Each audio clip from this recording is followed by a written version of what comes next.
Hi, ladies. So I was listening to Matthew 9 today at work, and I thought something was interesting. It stuck out to me. It said in verse 35, it says, Yeshua went about all the cities and villages, teaching in their synagogues and preaching the gospel of the kingdom and healing every sickness and every disease among the people. So I thought,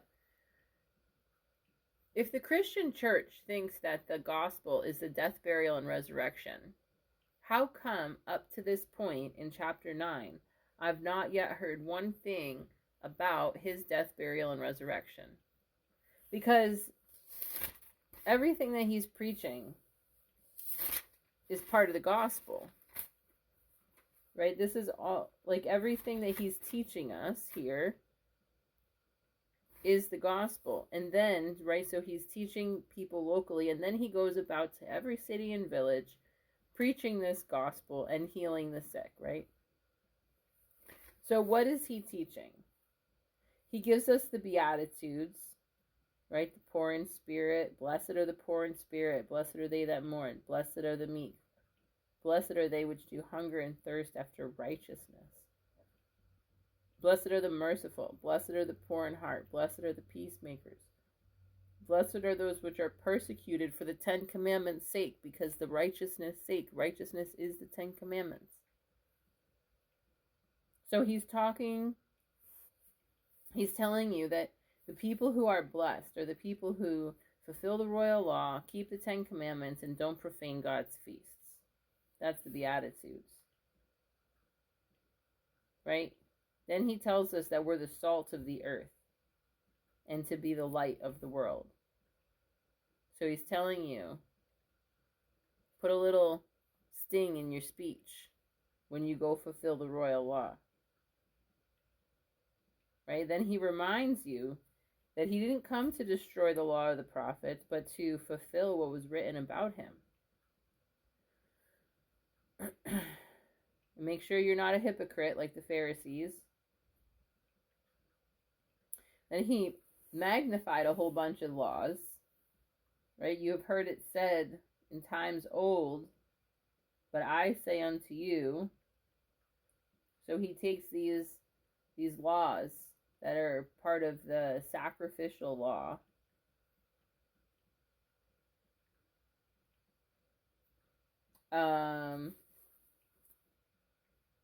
sorry, not part of the sacrificial law. He takes these laws that are part of God's law, the 10 Commandments, and he magnifies them, right? So he teaches you, like, there's the physical understanding of, like, don't unalive somebody, right? Like, literally, don't go do that. But also, don't hate your brother in your heart. Because if you hate them in your heart, then you're spiritually unaliving them, right? So he's teaching you this. There's a physical understanding that is pretty self-explanatory, but then how to cleanse your heart, how to make your robes white. He's teaching you that piece of that here, right? Don't do your alms in front of men. Don't let the left hand know what the right hand is doing. He tells you how to pray, how to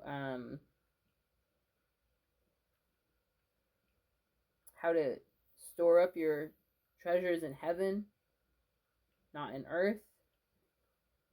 Judge righteous judgment. Beware of the false prophets that come in sheep's clothing.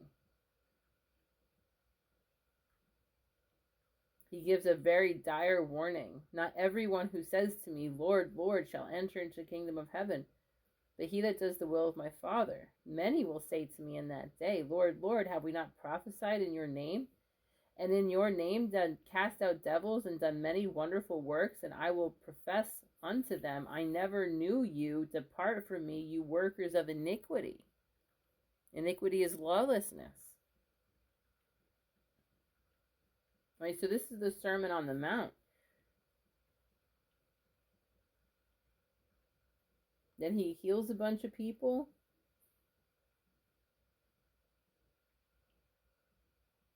I see nothing in here about the death, burial, and resurrection. In fact, this is up to chapter 9.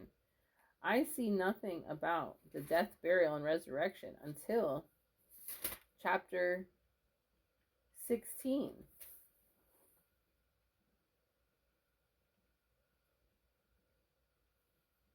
Right? He's still, even through all these chapters, right? He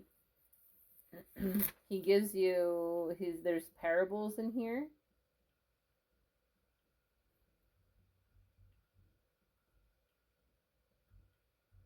He quotes back to Isaiah 28 in chapter 11.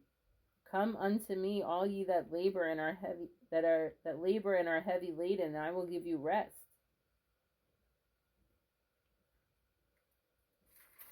But this is the refreshing that they will not hear. This is the gospel. And then in chapter 16, he's asking the disciples, who do you say that I am? And they say, some say that you're John the Baptist, some say that you're Elijah, some say that you're Jeremiah or one of the prophets, but Simon says, you are the Son of God. You are the Messiah.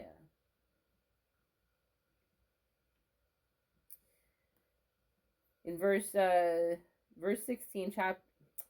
chapter 16, verse 20, he says, then charged he his disciples that they should tell no man that he was Yeshua the Messiah.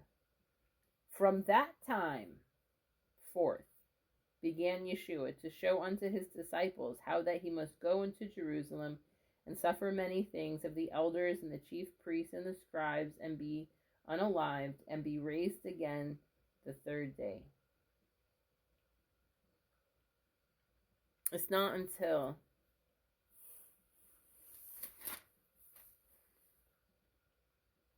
close to the end of the ministry. Because,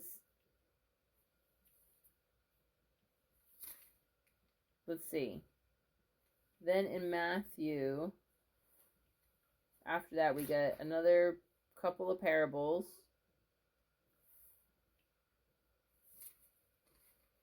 And then he goes into Matthew 24, is what's going to happen at the end. And then we go into the last week. And then it's done. So we're mostly through the Messiah's ministry before he starts telling his disciples privately.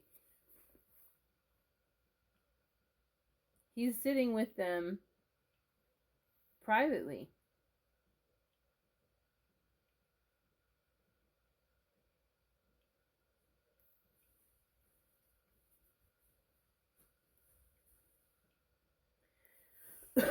So they were in the ship, beginning of chapter 16.